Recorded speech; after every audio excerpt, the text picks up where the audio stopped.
Tanatorace'ye gidiyoruz. Kısmetse. Bayağı bir iç içe olacağız. Ölüleriyle birlikte. Acaba kaç Türk geçmiştir burada?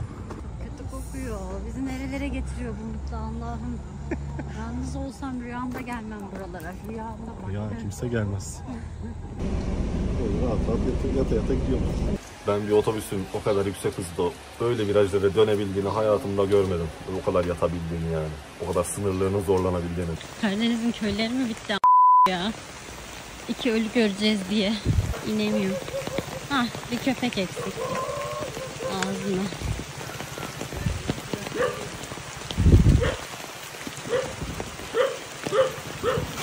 O da tur yapalım. Çok da tur yapmalık da bir şey yok ama şöyle bir yer yatağı var.